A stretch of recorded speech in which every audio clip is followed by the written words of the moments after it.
se. In the first one, there is. Both of them. In the second one, it just says, a person shall qualify if you're a resident of the state and serve not less than 90 days honorably discharged. There's like no, there's no Right, but that's the limitation. qualifications, So anybody that's a veteran basically. could, but the first one, It's more stringent. it is, it's got restrictions to it. Right. So you could not accept the first one and just pass the second one. Correct. But if both of them pass at the town warrant, at the town meeting, They only get one, they get one or the the other. the better one is the exemption or the credit. Understand that? So why do we need to do both? Because some people that fought recently don't qualify for 7228. I'll explain it this way. So if you're in, so basically, one says if you're in the military, then you can get a tax credit. The other one says that you've had to have fought in the military. Right, So my view is, just because you were in the military doesn't mean you were, my view of the military is like infantry, mechanized units, that type of thing. But there's also lawyers and accountants and finance people that just sit in an office. And some people don't think that those people should get the tax break. I see what you're saying. They're not really sacrificing, per se. You can argue it whatever way you want. Some people believe that as long as you go in the military, you've done service to your country and you deserve a tax break. Others believe that, well, depending on what you did in the military is, 90% of the military really is just support. It's only 10% that actually does actual, what we think, military stuff. I'm not undermining the military, I'm just saying that that's how it is. Well,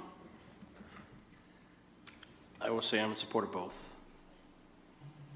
You can't get one, you can't get both, you can only get one. okay, you can only get one. Yeah, you can only get So But one. like he's saying, Go ahead, I'm sorry. good, Nope. you go. Kevin's explanation, it works. So I'm in favor of both. All right, so let's take this just in terms of the first one. Readopting the optional veterans tax credit. All those to support? Yep. Support. Yes. Yes, 5-0. And then on to the second. Shall the town of Pelham readopt the all veterans tax credit? All those in support? Yep. Yes. no, 4 and 1. Okay. All right. And that brings us to the end of the assessing portion of the warrant articles. Next up is forestry, town conservation areas to town forests. Shall the town vote to establish as town forests pursuant to RSA 31:110 through 113 the following parcels: tax map 31, lots 11 through 32. Oh, I'm sorry, 11-32, 11-34, and 11-35. Oh man, I'm going to butcher this one. Formerly owned by the, does someone else want to take a swing at this? Klikowski? There you go. Good job. Was that it? Yeah. Oof. And add them to the abutting Blueberry Circle Town Forest. The enlarged town forest will total approximately 57 acres, no tax impact. Majority vote required, recommended by the Forestry Committee. Anyone have any conversations, discussions that would like to, Once this goes under forestry, or it becomes a town forest, it's under forestry's control, correct? correct? Correct. So they're the stewards of the forest, and the town loses its say.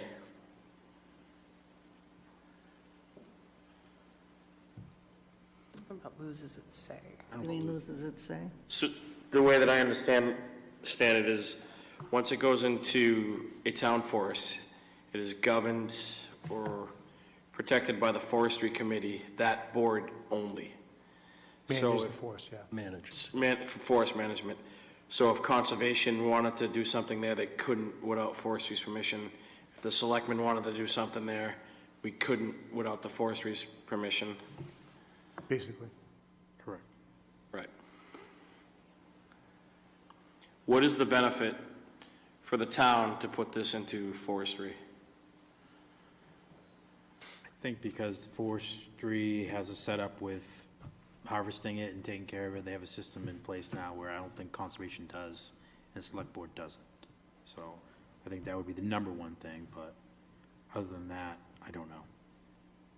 I just know they have a system. When they get it, they take care of it, they harvest the trees, they do what they gotta do with all the rest of the forest. No trails. Trails Maintain if the they trails. want to.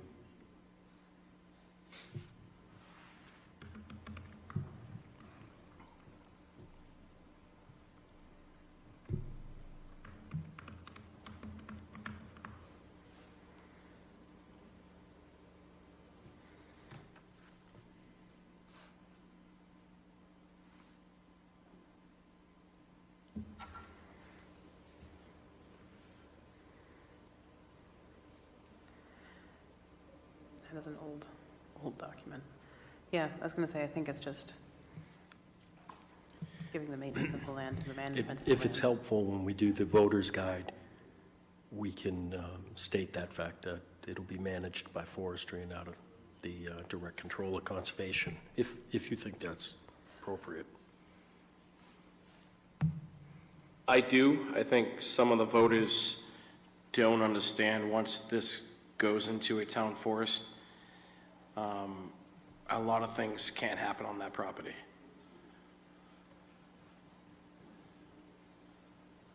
you have a such as for us?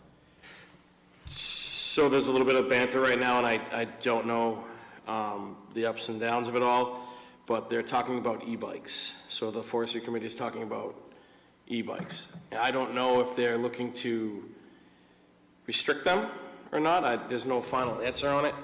But to me, that's over-governing. So I am not in support of putting this into town forest. I think the selectmen and the conservation committee can manage our own forest to a degree, working with forestry. That's my opinion. I think sometimes when you give somebody too much power and they control a land, we run into issues. Like the possibility of not being able to have electric mountain bikes there because they're not propelled by pedals all the time. And again, I know it's just a discussion. There's no formal vote or answer on it. It's just something that I was part of. Understood. So the land around it is already a town forest. I understand that. I see a concern there. So being on this board now and not there previously, I want to voice my concerns and I don't want to be part of, I want these boards to be part of the decision-making as well. So, I mean, I don't understand, like, the perception of what a healthy forest is. A forest is just a forest. It does what it does. Doesn't matter what you do as a human. A forest has a natural state that it will always go to. So if you stop human interaction in that forest, the forest will go back and revert to its form that it goes back to, and that form is whatever it is. I mean, a healthy forest, really, I mean, I don't know, as an arborist, I just don't understand the term healthy forest. All right, so for the sake of argument. I'll give you an example. Out in California, for 50 years, they were putting out forest fires, and that stopped the growth of sequoias. So, but they thought they were doing the right thing. So, I mean, human intervention isn't always the right thing. And it doesn't matter what you do to the forest, it will always, once you stop that activity, it will always go back. It will always change based on what the earth's doing, so. So I'll just throw one more in there, that when they do cut the trees and they sell them, they get money to maintain the trails. True. And we can still achieve that by not having it in the town forest. You can still We can harvest. We can still You harvest. still harvest. And the monies can go back to that. It's just, as a governing body, we would all have a say in it. Versus Selectmen could manage the cutting of it. with forestry and conservation, absolutely. Okay. Once we once it goes into town forest, we no longer have a say.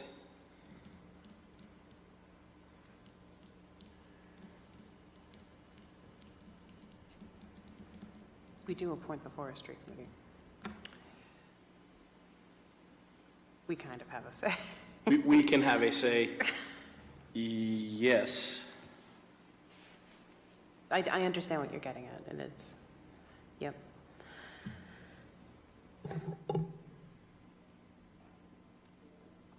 All right, well, everything being considered, all those in support of the forestry article? I support. I support it. I support, I support it. and you do not. I do not. Understood.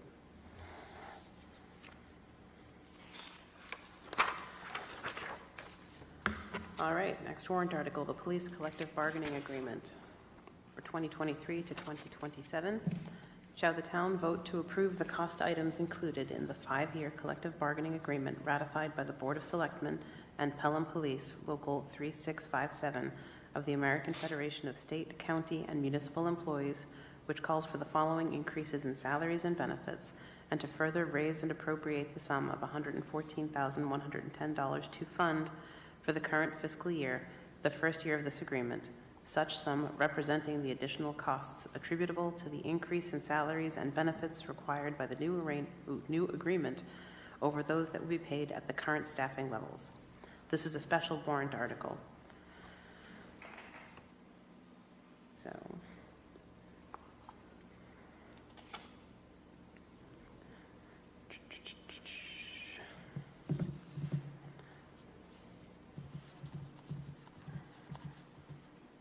great.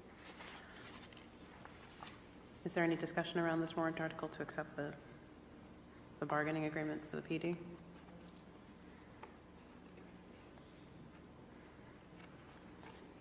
All right. All those in support? Support it. I support it. Support.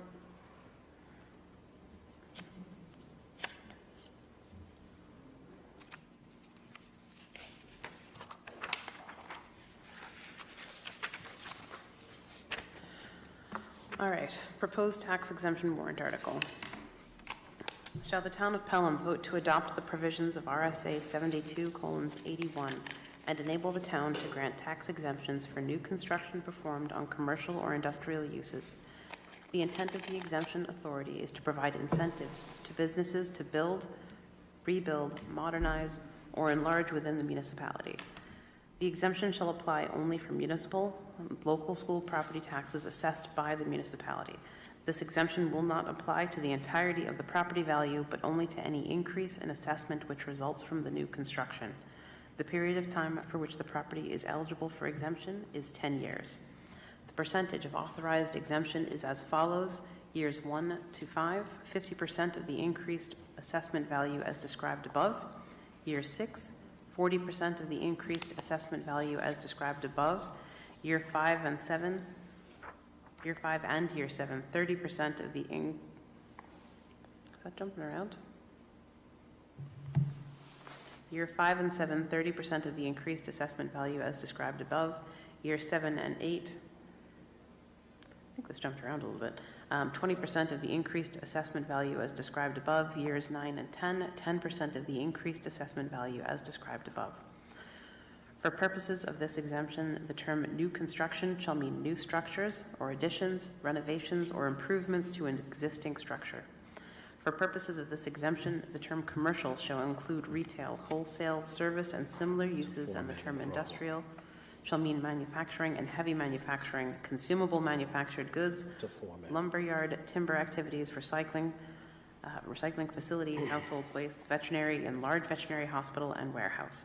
If adopted, this warrant article will become effective April 1, 2023, and will remain in effect for 5 years.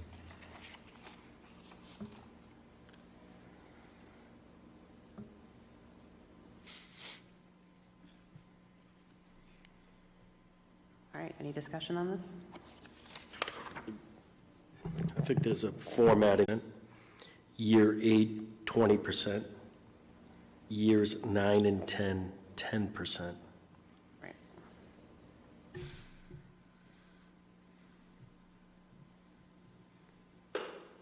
well, formatting aside, this is fairly straightforward, and I would like to thank you guys for looking into this.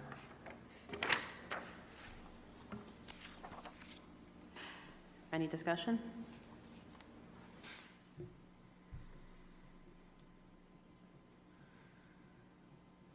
All right, all those in support? Support. I support. I support. All those against? I don't support it. Against?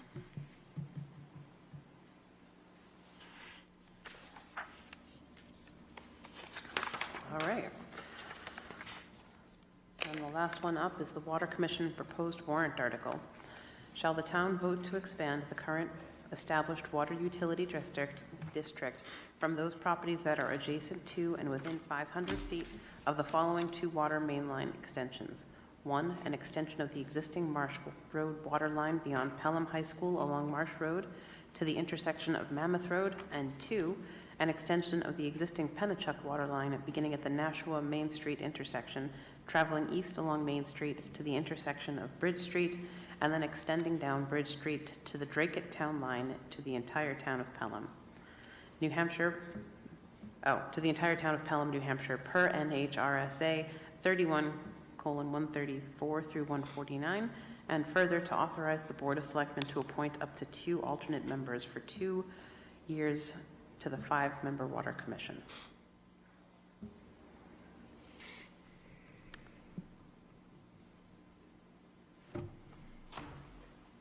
Realize legally that this passed muster, but this is going to be a lot to digest on the warrant. All right, any discussion? Yes, ma'am. So I looked up the original warrant article for to establish the water utility district. And it does what it says here. It establishes the district on Marsh Road and an extension on Nashua Road going down Bridge Street to Dracut. And then it goes on to say, the expenses of the water district shall be borne by the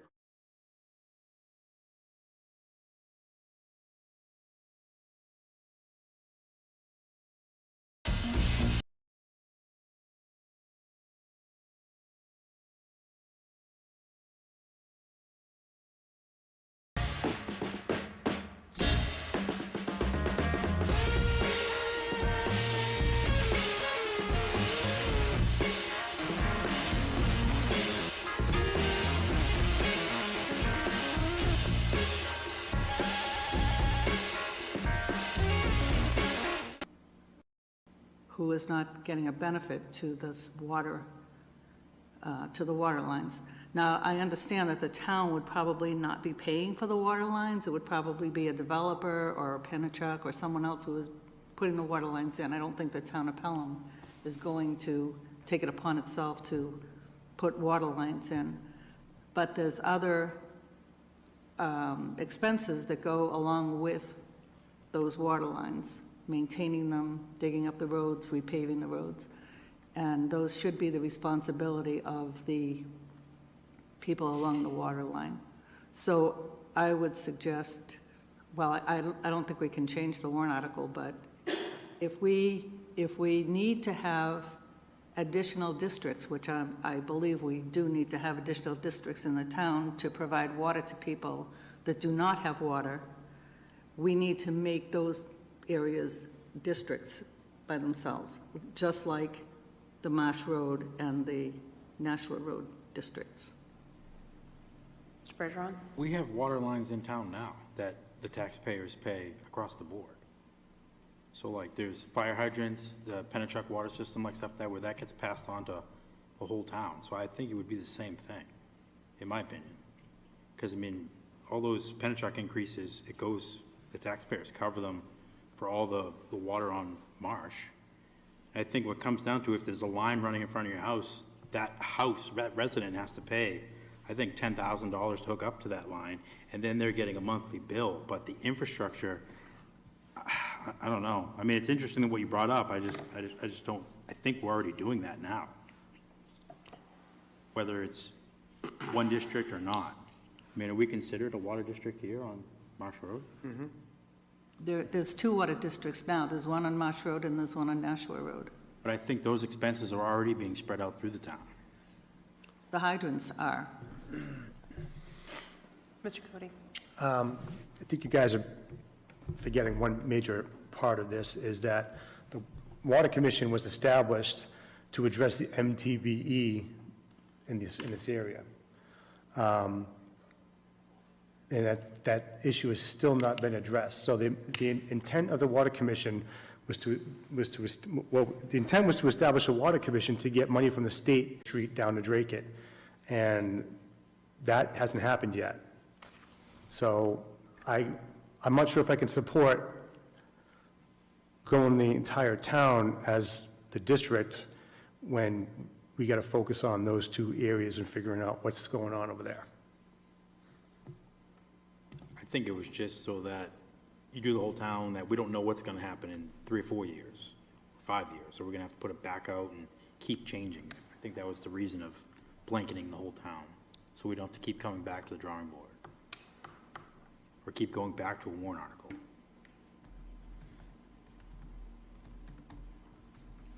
Can we bring the chair in to have a conversation, or is that like open it I up? think it might be helpful in this particular instance to clarify. If you'd like to come up, Mr. Bear.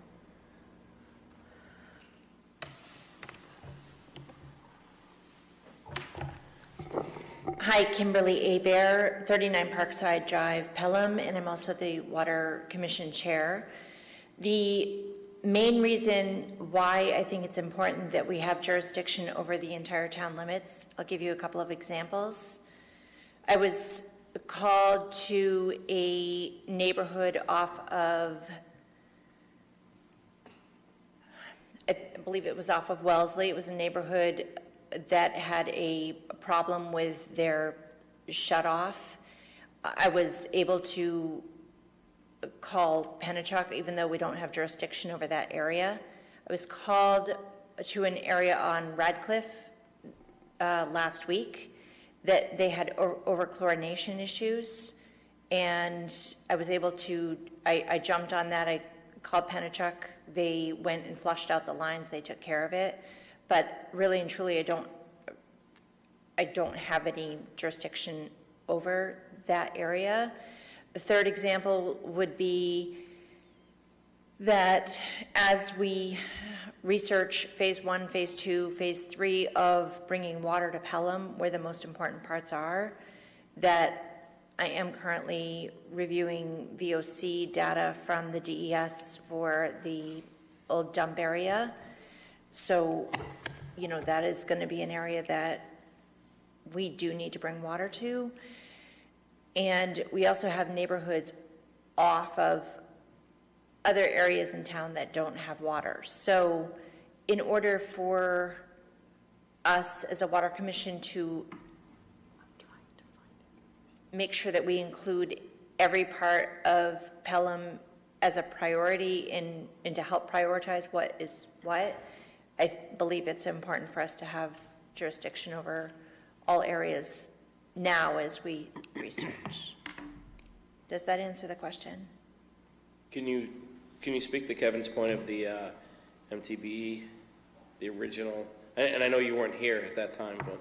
Absolutely.